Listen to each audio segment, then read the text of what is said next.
questions to the Prime Minister. Mr. John Mann. Shall we begin, Mr. Speaker, with question 1?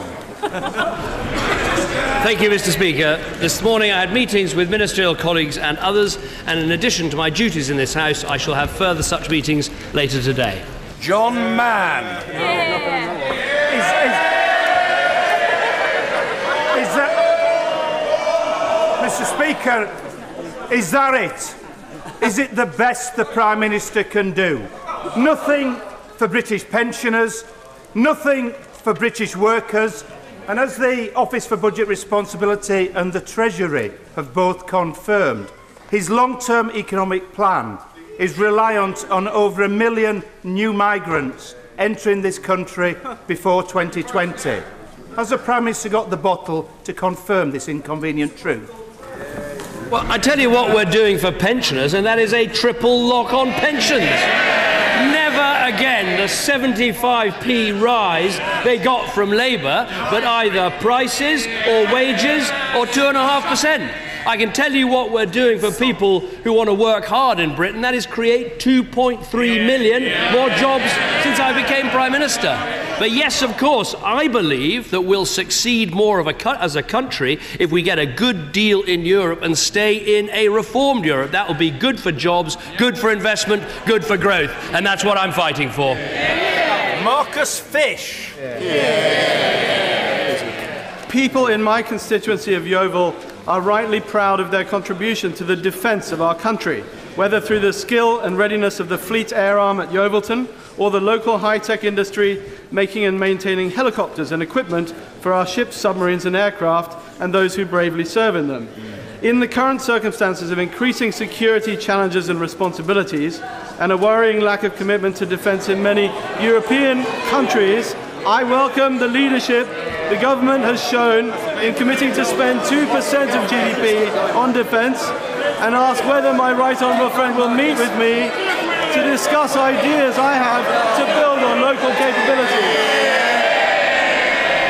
My honourable friend is absolutely right that Yeovil makes a huge contribution to the defence of our country, not least through Augusta Westland, which is a great British business. We are committed to spending £178 billion on defence equipment over the next decade, something we're only able to do because we've got a strong economy. We've committed to that 2%, and we'll make sure the money is well spent, making sure that we have the right equipment for our brave armed forces. Jeremy Corbyn. Thank you, Mr. Speaker. Tomorrow, Mr. Speaker, is World Cancer Day. Cancer is a disease that almost every family in this country has been affected by in some way or another. 2.5 million people in this country have cancer. There are members on both sides of this House who have received or are receiving treatment at the present time. 1,000 people a day are diagnosed with cancer, and they go through a trauma as soon as they are diagnosed. But in the last year, there's been a 36% increase in the number of people waiting beyond 6 weeks for vital diagnostic tests. Could the Prime Minister do something to bring that down? Well, first of all, I completely agree with the right honourable gentleman that the fight against cancer is one of the great fights of our time, and it's one we are determined to win. Now, when we look at how we treat cancer in our country, we're putting an extra £19 billion into our NHS, and specifically, while he's absolutely right, everyone in this House and every family in this country will know someone who's been affected by cancer, we are treating more patients. And let me give him the figures. Compared with 2010, over 645,000 more patients with suspected cancers have been seen. That is an increase of 71%, and almost 40,000 more patients have been treated for cancer. That is an increase of 17%. We've got more doctors, more nurses, more cancer specialists, but the fight against cancer is something we need to continue with. Jeremy Corbyn. Mr. Speaker, early diagnosis is absolutely essential in dealing with cancer. I think on that we all know. We know from personal experience on this. The government's independent task force into cancer reported last year, and I quote, "We currently have a serious shortage of radiologists in England. We need more of them." So could the Prime Minister explain why we're cutting by 5% the number of training places available for therapeutic radiographers? we need more radiologists, and we're getting them because we're putting more money into the NHS. But where he's absolutely right is that waiting times, a minute ago the Honourable Lady was shouting about waiting times, and I'm going to answer the question on waiting times because there are 3 key targets on waiting times. First, that people should be seen by a specialist within 2 weeks of an urgent GP referral, and that we're meant to meet on 93% of occasions. We're currently meeting on 94.7. We need to make sure the first treatment comes within 31 days of diagnosis. That is extremely important. There's a 96% standard, and that we're meeting by 97.7%. But I accept when it comes to the first treatment within 62 days, the standard's 85%, we're at 83.5%, so we need to improve our performance. Now, when it comes to training, we're increasing training places in our NHS. We discussed nurses last week, where we're actually opening up nurse training by making sure we train an extra 10,000 nurses. But the crucial point here is the money is there in our NHS because we've got a strong economy. 19 billion more, money that would never be there if we followed his crazy economic plans. Jeremy Corbyn! Mr. Speaker, my specific question was on therapeutic radiographers. The Prime Minister did not answer that. Without an improvement in the numbers available, there will be a problem over treatment. That must be very obvious to absolutely everybody. The Cancer Task Force also asked, and I quote, for a radical upgrade in prevention and public health.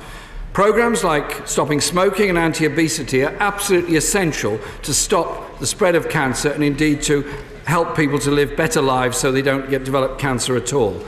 But if we cut, as he's proposing, £200 million from the public health budget, surely that is going to lead to an increase in cancer with all the trauma that goes with that and indeed the greater cost for the rest of the community.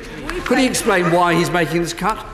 Well, first of all, let me just come back to on diagnostic radiographers, because there are actually 1,800 more diagnostic radiographers than when I became Prime Minister in 2010. And for the interests of fact, that is a 15% increase. And the reason there's an increase is that we said we would put more money into the NHS, a real terms increase, something that we were told by the then Shadow Health Secretary was irresponsible. Now, we ignored Labour and we put money into the health service, and as a result, there's been a 15% increase in diagnostic radiographers. Now, when it comes to the rest of the cancer plan, the money is being invested.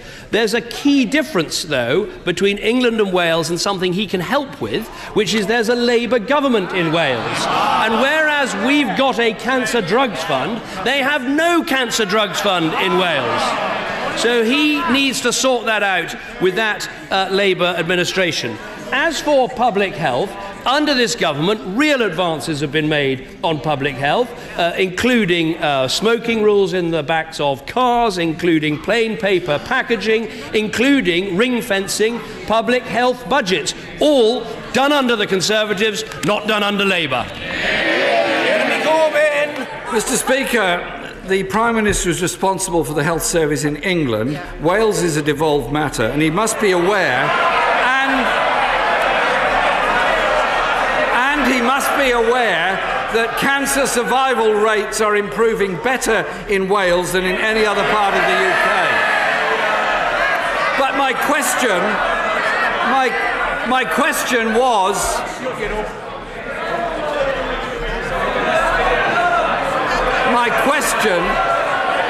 my question, Mr. Speaker, was about the cut in public health budgets and the effect that has on cancer care. So could the Prime Minister tell us when was the last time that the NHS target for starting cancer treatment was actually met within the 62 days required?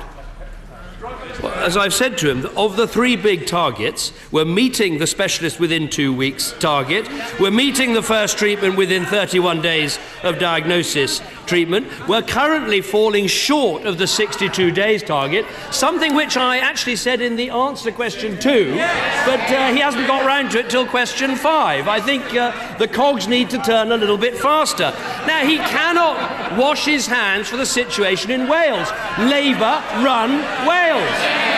And what have Labour done in Wales? Labour have cut the NHS in Wales. Now, it's now emerging what Labour's great plan is. They want to cut the NHS in Wales, and they want to put up income tax on hard-working people in Scotland. That's right. What are they going to do to radiographers in Scotland? Put up their taxes. What are they going to do to nurses in Scotland? Put up their taxes.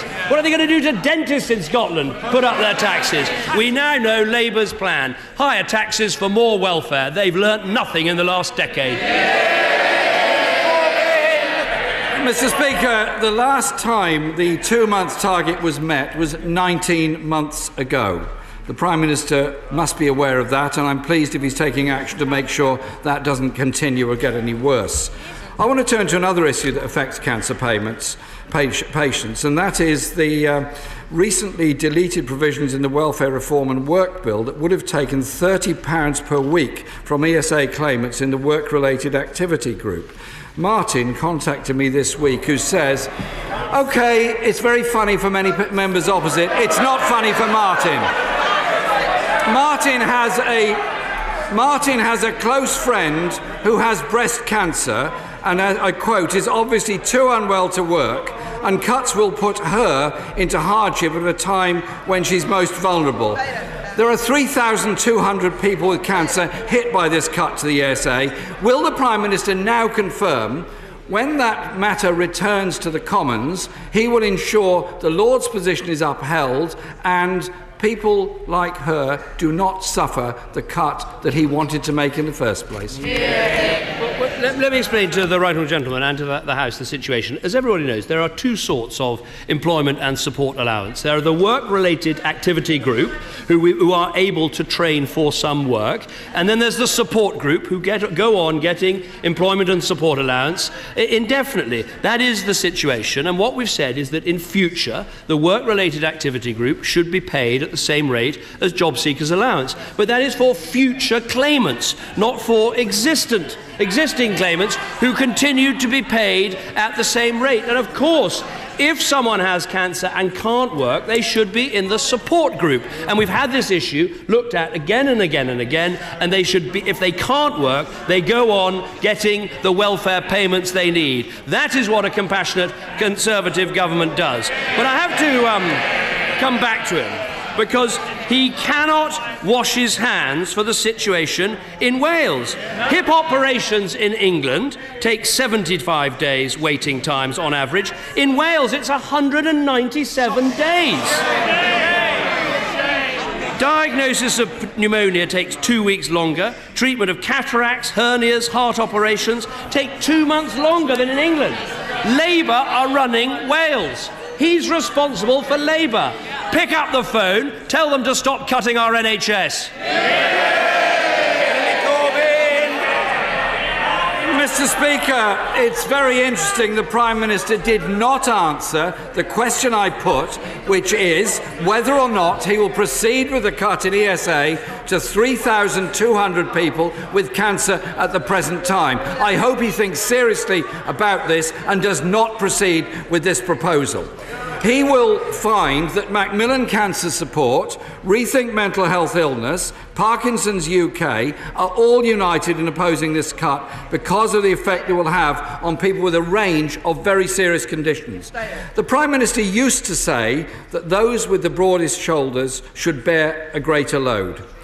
Can it be right that cancer patients and those with disabilities on £102 per week really are those with the broadest shoulders who should bear this cut? Please, Prime Minister, think again and don't try and reverse the decision of the House of Lords on this important matter. The people with the broadest shoulders are the highest earners in this country, and they're paying a higher share of tax than they ever did under Labour. And that money is paying for our NHS, is paying for our welfare system. And I answer the question very directly. If you're an existing claimant on employment and support allowance, your welfare isn't changing. But in future, those people who are able to get back to work, we should help them to get back to work. That is what a compassionate country does. But it's quite clear what Labour's policy is. Cut the NHS in Wales, put up taxes in Scotland to pay for more welfare. That's not the approach that this country needs. David Warburton. Thank you, Mr. Speaker. My right honourable friend will, of course, know that the West Country is becoming ever more the envy and the engine room of the rest of the country, with dozens of companies moving from the dark recesses of London to the bright sunlight of the West. So will he keep supporting what they're now calling Somerset's Silicon Gorge by maintaining investment in our roads, in our rail and, of course, in our digital infrastructure? Certainly keen to support Silicon Gorge. For a moment, I thought it said Silicon George for a moment. I was a bit worried about that. But look, I think it's absolutely essential we have a balanced economy, and that means a strong economy in the west of our country, as well as in the south, as well as in the north. We are investing in the vital transport infrastructure, not least the vital roads to the West Country, and improving rail links as well, as I saw for myself yesterday in Chippenham. But we also need to make sure that this broadband rollout is really effective across the country, and that has got to be a big focus. Getting to those last 10% of homes in so many rural areas is going to be absolutely crucial to make sure they're not left out. Mr. Angus Robertson. Thank you very much, Mr. Speaker. The timing of the forthcoming European Union referendum is extremely important. Today, the First Ministers of Scotland, of Wales and of Northern Ireland have jointly called for a commitment by the UK Government not to hold the EU referendum in June, which would clash with elections to the devolved legislatures. Will the Prime Minister give that commitment today?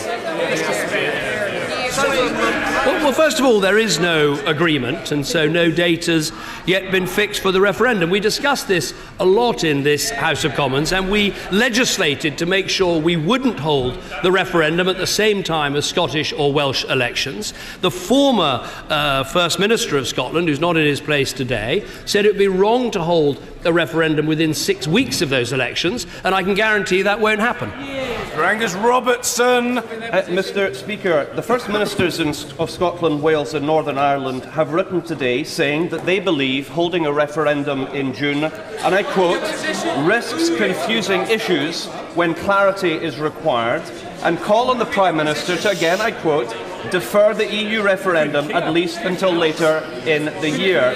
Why will the Prime Minister not respect the electorates and the governments of Scotland, Wales and Northern Ireland and give that commitment today? First of all, I do respect the former First Minister of Scotland who said that 6 weeks was what was necessary. I also respect the electorates of England, Scotland, Wales and Northern Ireland on the basis that I think people are perfectly capable of making up their minds in a local election or in a Scottish parliamentary election or in a Welsh Assembly election, and then a period of some weeks afterwards making up their mind all over again on the vital question of the European Union. So no date has been fixed. There must be a 6-week gap, but I think, frankly, he's looking for things to complain about. This House has voted for a referendum. It'd be pretty odd if, having voted for a referendum, we then spend ages debating about not having one. Thank you, Mr. Speaker. The Prime Minister will be alarmed to hear that a shop in Gillingham selling illicit tobacco was making £25,000. Excessive chuntering from a sedentary position from a number of Scottish National Party members who wanted an orderly hearing for their leader. The honourable gentleman is entitled to be heard. I appeal to the honourable gentleman to start his question again. Let's hear it. Thank you, Mr. Speaker. The Prime Minister will be alarmed to hear that a shop in Gillingham selling illicit tobacco was making £25,000 a week, destroying the local economy, damaging people's health, and nationally, this trade is costing the economy £2 billion a year. Will the government look at increasing the statutory maximum penalty for this offence to bring it in line with the supply of Class C drugs? Well, I'll certainly look at the issue my honourable friend raises. As far as I can see, HMRC, working very closely with Border Force, has been highly effective at reducing this tax gap of people selling illegal tobacco and have closed off about 1.3 billion of tax gap since the year 2000. They do have a wide range of sanctions to deal with illicit sales, including seizure, penalties and criminal prosecutions. They prosecuted almost 800 different people, I think, in the last 2 years. So I think the powers are there, but I'll have a check and see if more is needed. Anne McLaughlin. Thank you, Mr. Speaker. My My constituent works for the DWP and he tells me that the government is correct when they deny that staff have targets set for sanctioning benefits. They're not called targets, they're called aspirations. Can I ask the Prime Minister, with the rollout of in-work benefit sanctions, how many of his own low-paid DWP colleagues should my constituent aspire to sanction this year? What I'd say to the Honourable Lady is that sanctions in a benefit system are important. We want a benefit system that's there for people who can't find a job, who need support. But it shouldn't be a lifestyle choice, and if people can work, they should work. That's why we have a sanction system, and I believe that sanction system is fairly applied. Mr. Christopher Chope. Mr. Speaker, may I share my right honourable friend's disappointment that despite all his hard work, the European Union is forcing him to abandon our manifesto pledge to change the benefit system for migrants. And will my right honourable friend confirm that, sadly, the only way in which we're going to be able to regain control over our own borders is by leaving the European Union? Well, I have great respect for my right honourable friend, but we don't agree on this one. We said in our manifesto that anyone coming to Britain from the EU searching for work should not get unemployment benefit, and we've fulfilled that promise. We've said if within 6 months they don't have a job, they should go home. We've fulfilled that promise. We said that people should not be able to come here and send British child benefit back to their families, and we have secured that they will only get child benefit at a local rate. And we said no more something for nothing. The idea that you could come here, claim immediately from our in-work benefit system without paying in was not right. And I said we would secure a 4-year gap, and we have. People said it would be impossible, but that is what we put in place. Now, it is a negotiation, but these are good proposals that I think will have the backing of the British people, because they mean no more something for nothing, and that's a vital value for Britain. Ruth Smith. Thank you, Mr. Speaker. Over 2,500 people are directly employed by the ceramics industry in Stoke-on-Trent North and Kidsgrove. These and tens of thousands of British manufacturing jobs are at risk if China is granted market economy status. It's my first question. The Prime Minister is very happy to sell off the family silver, but can he guarantee that he won't sell off the family crockery? We want to support industry in the potteries, and that is why we're helping manufacturing with R&D tax credits. We're helping with apprenticeship schemes. We're helping with a whole range of measures, not least the energy-intensive industry measures, which are very, very important for the constituency she represents. That's what we want to see. Now, the issue with market economy status is a separate issue. As I've said before, even if they get that status, they can't dump steel products or other things into European markets, and they can be fine.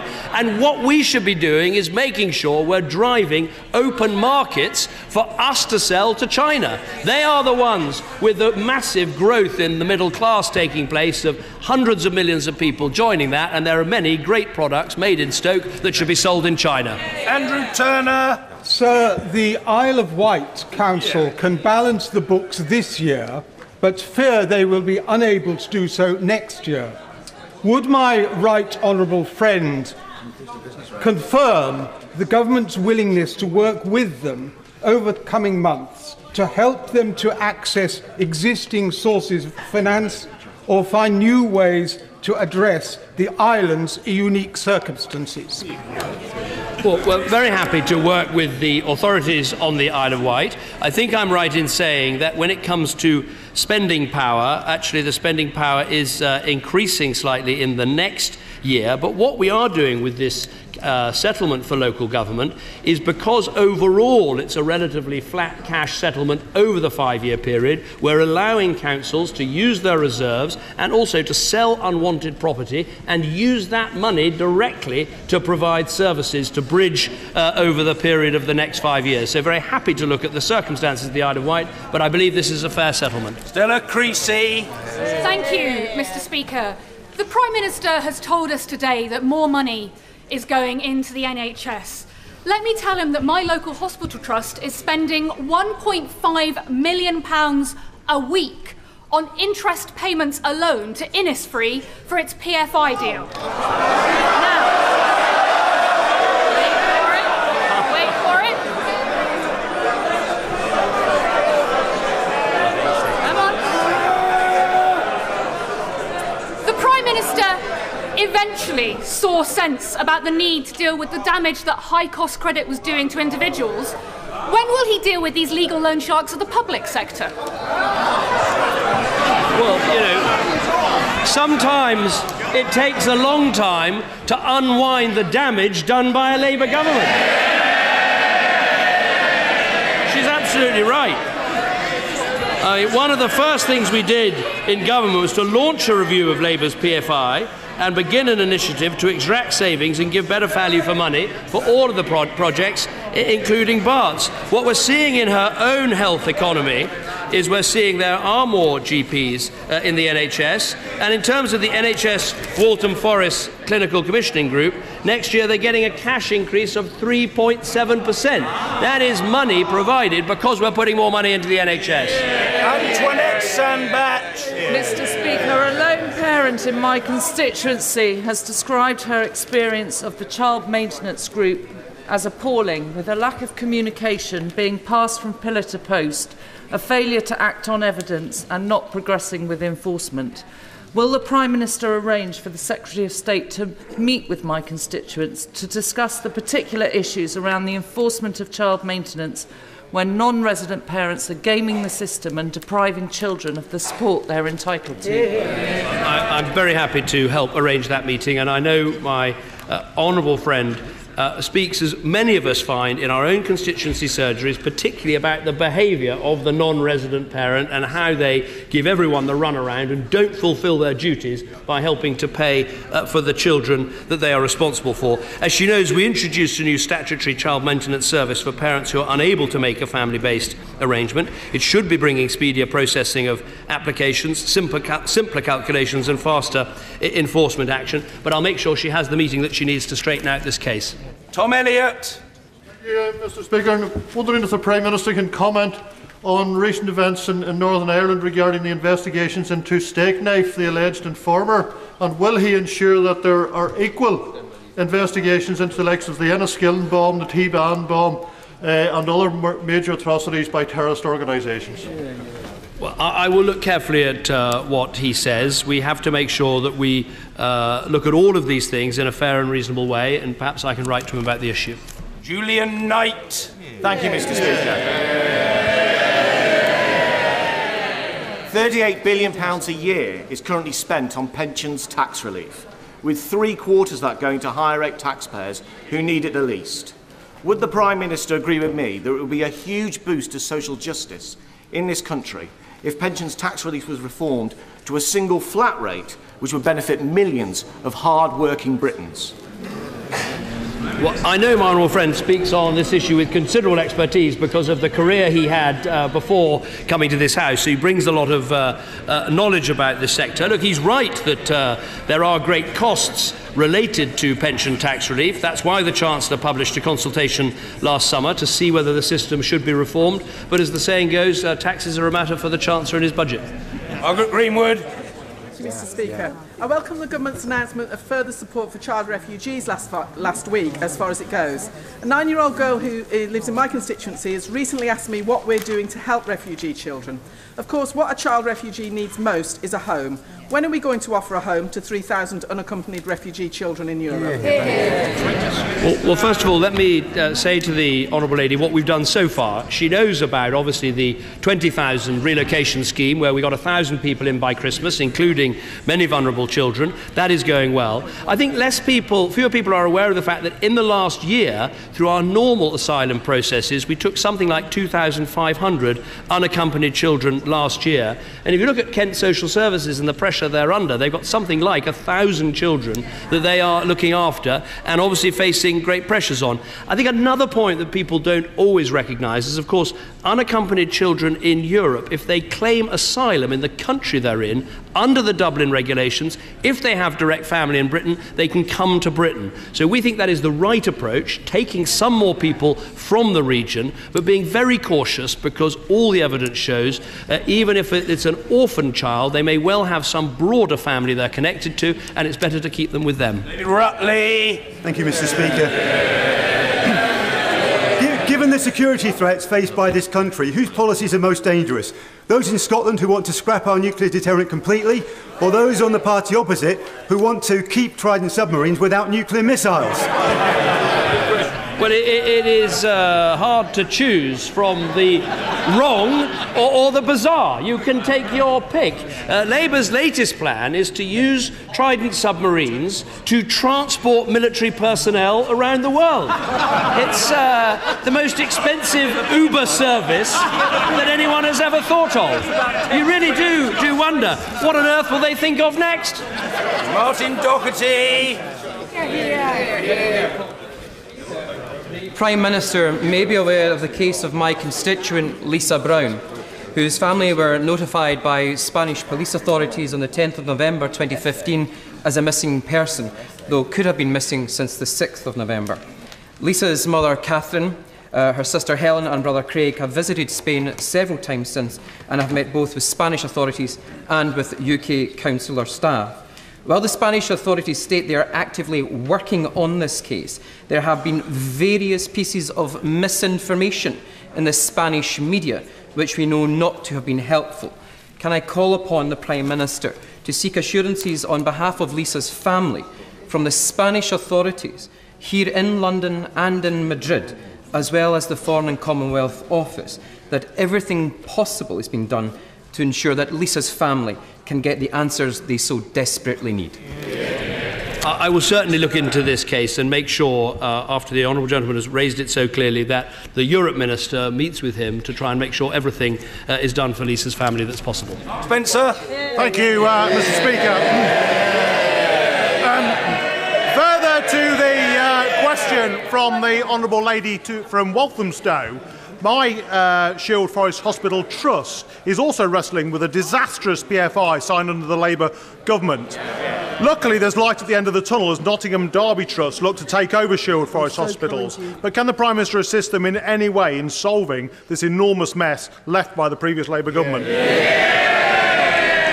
They are extremely difficult to solve, these PFI contracts, because of course they were entered into and signed. My understanding is that Monitor and the Care Quality Commission are absolutely clear that Sherwood needs a long-term partnership, and I understand, as he says, the Trust plans to announce its preferred partner in mid-February, and that hopefully will help it to support the services that we need, but I'll look carefully and make sure the Health Secretary looks carefully at the suggestion he makes. When Bradshaw.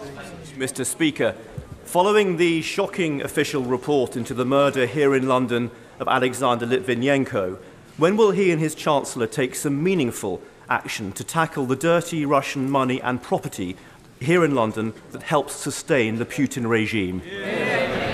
Well, first of all, the report was shocking, although, as the Home Secretary said at the time, this confirmed what the previous Labour government understood to have happened. But nonetheless, when you read the report all over again, it is deeply shocking what happened, and that is why we've taken action in terms of asset freezes and the other measures described by the Home Secretary. In terms of the problem of so-called hot money coming into London, I made a speech recently explaining that we are doing more than other countries in terms of transparency, in terms of beneficial ownership, who owns what in terms of companies, and we're also going to do the same in terms of property. And I think that is one of the best ways, not just to make sure we don't have illegal Russian money, but make sure that corrupt money stolen from African taxpayers and other continents doesn't end up in London. Johnny Mercer. Thank you.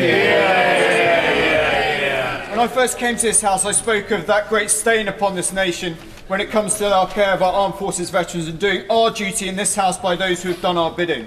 Here's a sentence from an email on the weekend. I've not had any letter nor any warning. I was told after our Swede that was it and not to think about it anymore, but now I dread the post every day. The Prime Minister has already intervened to tighten up the historical allegations process, and for that I thank him. But will my right honourable friend pledge to look even more closely at the support we are giving?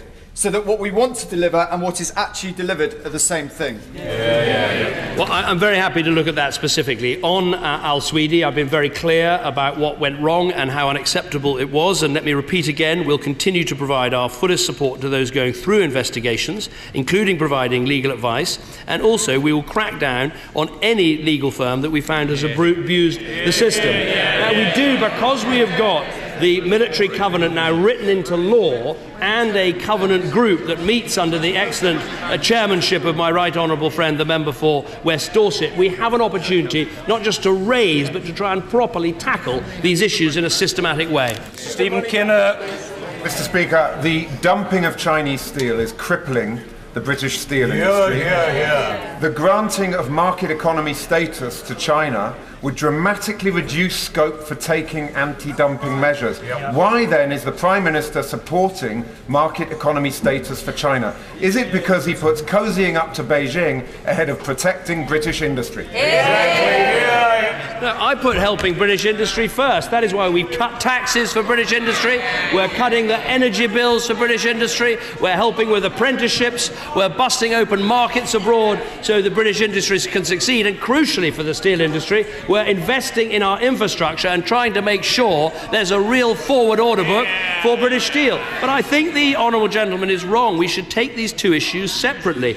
If there is illegal dumping, then we will support action in the European Union. And that can be done in spite of the status that a country has. We've actually put those sorts of burdens on America before today. So I don't think it's right to connect the two issues in the way he does. Finally, Mary Robinson. Mental health issues take many forms, and services for those suffering from eating disorders are often overlooked. And yet they cause intolerable distress and suffering. As health devolution in Manchester gathers pace, does the Prime Minister agree with me that it is an important opportunity to secure better mental health service provision, particularly for children and young adults in Cheadle? I think my honourable friend is absolutely right. I don't see any reason why the devolution of resources to Greater Manchester under this landmark deal will disadvantage mental health. I think, if anything, it will probably lead to even greater priority being given to mental health as people can see the connections between mental health and holding back opportunity for so many people. We are investing more in terms of children's mental health and giving a greater focus particularly to eating disorders, where we do see tragically a real growth in this problem. So the money is there and the devolution should help. Order.